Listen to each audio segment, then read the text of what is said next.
Hi everyone, I'm Jack the Rambling Raconteur, and I hope that you're doing well. I hope you're having a great week. It is Tuesday night here, so I thought it was time for another Tag Tuesday book tag video. You know, something to chew on. And it just so happens to be the Book Palate Tag, which was originally created by Fraser Simons. I was kindly tagged by Brian over at Bookish, so I've linked both those videos in the description box below. But let's dive in. Let's feast on these prompts. Prompt 1, sweet.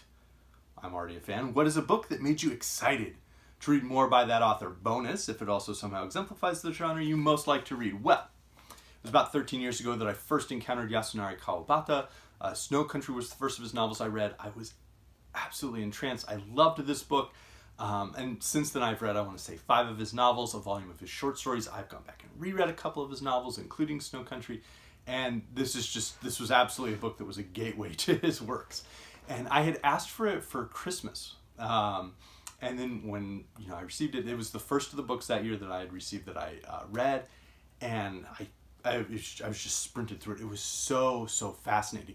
And it wasn't just the subject matter, the characters' lives. They couldn't have been more different from my own. Characters in the middle of the 20th century in Japan compared to a 22-year-old in the southwestern U.S.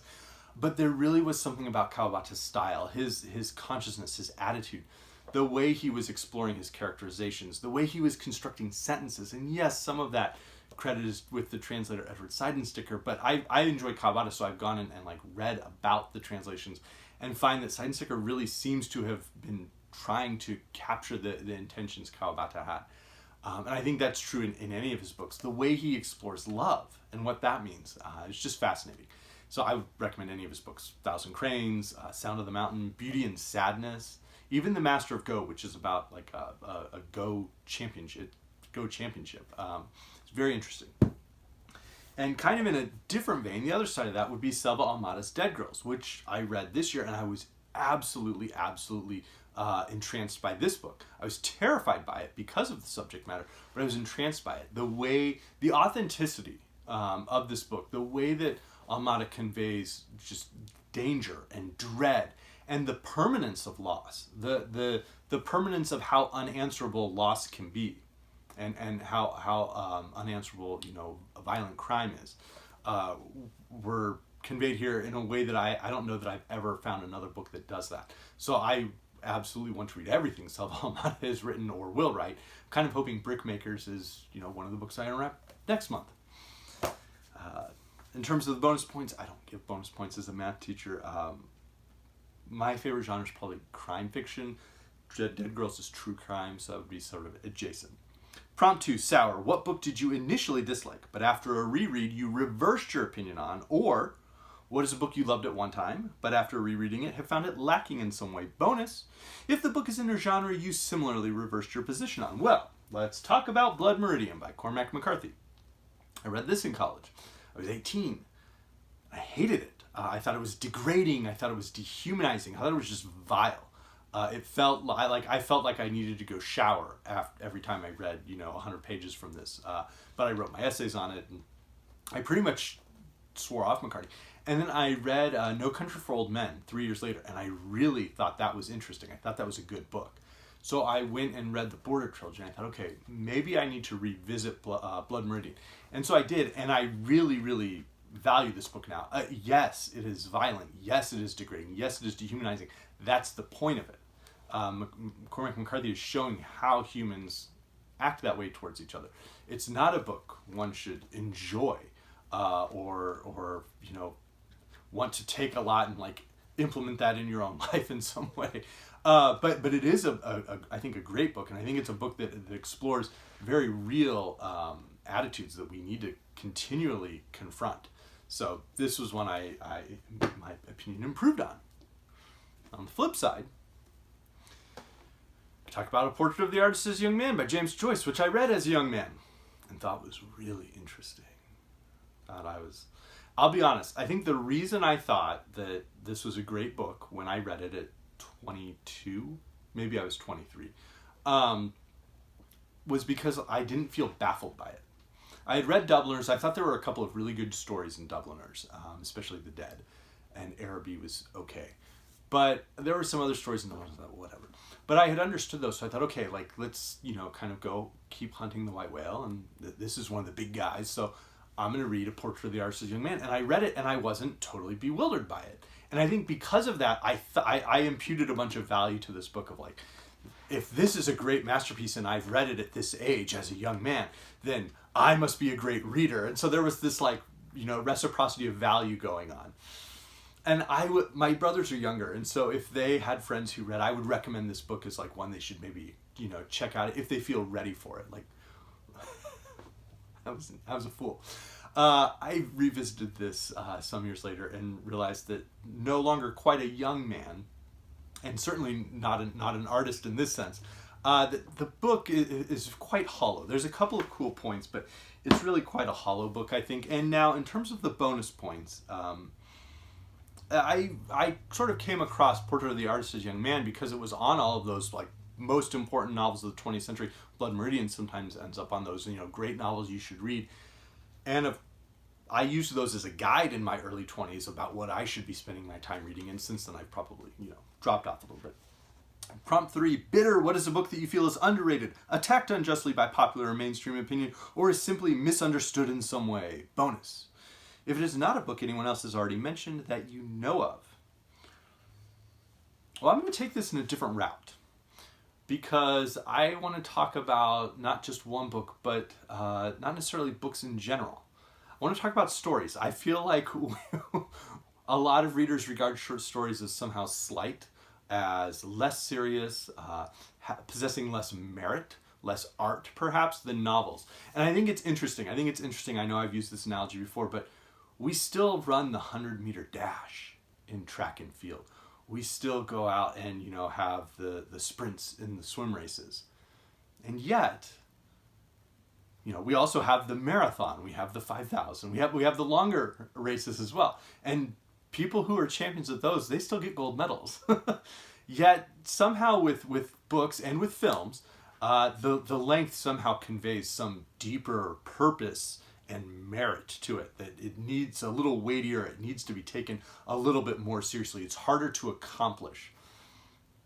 I don't think that's true. I think short stories capture just as much. And I think short films can be really interesting as well. But I want to talk about short stories here. I think short stories capture much of what we appreciate about novels. Yes, there may not be world building in a short story because you have fewer pages, but they still convey and they can capture an incredible setting. The characterization that occurs can be very strong in short stories. The dialogue that can exist, the sense of how tight a plot can be, the style, if it's an experimental work. You can have unconventional or experimental short stories. So all of those can exist in short stories, and yet I don't know that there are as many of us who want to look for those and want to spend time. And I think especially once we get past roughly 1950, there's this sense of like all the great short stories have been written, that there's not too many operating now. So it's just a genre that you don't need to pay attention to. Well, I want to counter that. I'm going to start with someone from before 1950. That would be Katherine Mansfield. Her stories are amazing. There are so many that are good. Any of the anthologies that have like her stories, and a collection of her stories, not just her stories in anthologies, but a collection of her stories, is well worth your time to pursue. She captures so many of those things so well. But if we move after 1950, there are still great short story writers operating. Two of my favorites would be Raymond Carver and Kathleen Collins. Particularly with Collins, her stories were only collected really, I think, quite recently. But both of these are true masters of that form, and what they capture, what they convey, is just as powerful as certainly most of the novels that are being written. I would say probably almost all the novels that are being written around their era. So these would be two I would say well worth your time to explore.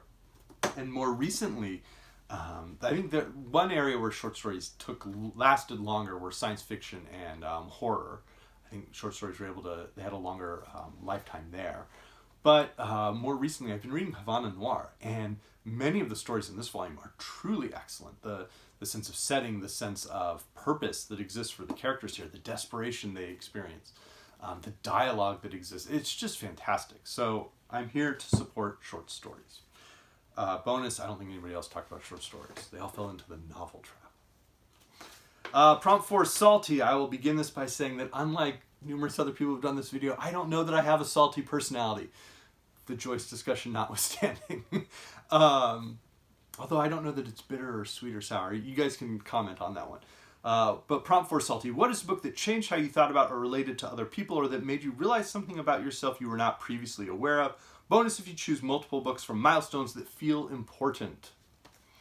I could talk about Snow Country because that was one of the first books I read that got me outside of what I'll call, sometimes you talk about time zones, I'll call continental zones. When I got into reading, I got out of just reading nonfiction and really science fiction, which was what I was reading up to a certain age, and started reading more, literary fiction. I spent about 6 years where really all I was doing was reading writers from the US, Canada, and then European countries. I was really well read at that point. And Snow Country was one of those books that got me outside of those continental zones, that got me to remember, hey, wait a second, there's all these other places on Earth, there's all these other people there with their lives, their voices, let's spend some time with them. So Snow Country would be on that list. I would include Crime and Punishment by Fyodor Dostoevsky. I read this in high school, which I think actually, high school and college, that adolescent phase, young adult phase, is probably a good time to read Dostoevsky. Because Dostoevsky doesn't necessarily create like adult human characters. If you took a small sample of high school or college students, say a cross country team or a track and field team, a group of friends in a college dorm, those are individuals who, because of their age and their physiology, are pretty much ruled by their emotions, their passions. They're impulsive, not unlike many of the characters in Dostoevsky novels, who are just complete messes and all over the place. And so there's not quite a one-to-one correspondence between a small group, of adolescents and Dostoevsky's novels, but it's not far off. So that would certainly be one. Getting into George Eliot, seeing the whole world that can be created, that does to a certain degree more closely replicate a world of adults. That would be another one. But I would like to kind of go in a nonfiction tack. My father was very big on having me read a book that he, or an article or something that he had read, and then we would have a discussion. And we did this when I was very young, grade school, so 9, 10, 11, 12, 13. This was something we would do. He would give me a book he had read, often nonfiction, and we would read it. I would read it. He would have already read it. We would then discuss it. And I think it made me certainly a better person, a better reader, hopefully a good critical thinker. And so we did that with a lot of works, but one of the works we did that with was the Autobiography of Malcolm X. So I read that when I was very, very young, and that was very eye-opening. And sort of understanding how multifaceted the civil rights movement was. That it was not, it should never just be restricted to like Martin Luther King and Rosa Parks, and but that it was and is a multifaceted movement that is ongoing. So that was one that was very eye-opening. But then later on, I read Soul on Ice by Eldridge Cleaver. There's plenty in this book that I think, is Cleaver takes shots that really, can be concerning, that are homophobic. And some of the things he talks about here really kind of point fingers at people who I then went on to read. Because I was like, wait a second, Cleaver's very passionate about these things, but he's also really going after some other people, like James Baldwin. And he was very antagonistic towards Baldwin. So then I was reading James Baldwin, The Fire Next Time. So all of those works really continued to open my eyes to understanding the world from other perspectives, and trying to get at recognizing, wait a second, we are all human beings. We need to be giving each other dignity, and finding ways that we uplift each other. So in terms multiple books. I got that bonus point. Prompt 5, Sophisticated Palate. This is now the section where you get to just, take which of these you want to try. Sophisticated Palate. Choose a book from your favorite subgenre or that has your favorite trope or motif. I talked quite a bit about subgenres in my last video, and I will be later on in this video. So I want to talk just very briefly about poetry. I really enjoy reading poetry. I enjoy poetry because of the sing-song nature of rhyme and ballads and meter that can be very fun. But I also love poetry for the images that it creates. So this is from the Penguin Book of Haiku, a very recent acquisition. Tree to be felled, the bird unaware builds its nest. Wonderful. I can picture that. And there's so much depth and meaning in just that tiny little image. It's beautiful. and it's very poignant. I love that. We'll be returning to this book at the end of the video. So I'll just say poetry there. Prompt 6, unrefined palate. What is a book or genre that you consider a guilty pleasure, even though there's no such thing? I will say, I think, again, that whole nature of being serious, books that make us laugh, satire, or books that are very close to satire, I think are again, felt as being unserious. Whether you go back to Aristotle writing the Poetics and we only have the one on tragedy, we don't know what he thought about comedy, or Aristophanes. But or you move forward to someone like Rabelais with Gargantua and Pantgruel. I enjoy laughing. I enjoy the silliness that can occur within specifically any like institution of humanity. There are ways in which that can be very scary, but there are also ways in which we can laugh quite hard at the silliness and the arbitrary nature of those institutions. Rabelais is one of the best at poking fun at those things. So there we go. I enjoy laughing. Prompt 7, the eclectic palette. Like that tag last week. What are the top 3 genres you typically read or gravitate towards? I talked about 5 last week, so here are 3 more that I don't think I spoke about last week. One would be steampunk. I really enjoy reading steampunk. I haven't probably read enough this year. But if you're looking for a great steampunk book, I would recommend Infernal Devices by K.W. Jeter. It's fantastic. It is weird. It draws on many different sort of fantasy and science fiction influences, historical fiction influences, but this is a really interesting book, a really fun book. I would draw sort of on spy fiction, and I think one that I'm going to be reading next year will be Jack of Spies by David Downing. He has a World War II, pre-World War II, 1930s, 1940s set of spy novels, but I think I'm going to try this one out. These are set in World War I, roughly right before World War I through like the Russian Revolution and such. So I think I'm going to be reading Jack of Spies sometime in early 2022. And then not so much a genre, like those, but I do love the Harlem Renaissance, the many works that come from it. And I think, the great Harlem Renaissance anthology from Library of America has many of those good books. I think Passing has been getting a lot of play recently with the very excellent film adaptation. Cain by Jean Toomer is in this one. This has Quicksand by Nella Larson. It has Home to Harlem from Claude McKay, who wrote Romance in Marseille, just published last year. It wasn't like lost, but it finally found a publisher. The Blacker the Berry from Wallace Thurman, and then Plum Bun from Jesse Redmond Foster. So this would be a great sort of primer on the Harlem Renaissance. Wonderful books. Modernism, but modernism with a very cool sensibility. Prompt 8, the maturing palette. That's hopeless for me. What is a genre you've read very little of, but would like to sample more of? And what prompted this? Well, it'll probably be young adult fiction. I didn't read much of that. Again, going back to the whole reading stuff my dad gave me and discussing with him. I didn't read a lot of young adult fiction at the age when I was.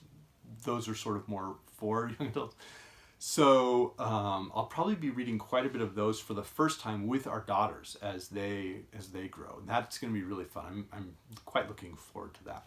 But I will add that I was reading from this Penguin book of haiku, and there was some stuff in here that I went, oh no, I can't share this one with the girls. Like, skip down to the next one, because some of these were of a very romantic nature. I don't necessarily read a lot of genre romance. I try to find romance in other places, and I thought, oh, there's some romantic haiku, and no, romance is not the subgenre that should be classified in those haikus. So I do recommend this anthology, though. It's fantastic. Anyways, this was the Book Palate Tag. I hope everybody's having a great week. In terms of tagging people, I'm not sure. A couple of people have been tagged, but I'll tag Sandy from Misreads a Lot. I think this one might be interesting to hear some of the sort of autobiographical nature of it. So it might be cool to see someone like the Codex Cantina do it. Maybe Jordan Parsons. I haven't seen him do a tag in a little while, so I'll tag him as well. So there we go. Have a great one, everybody.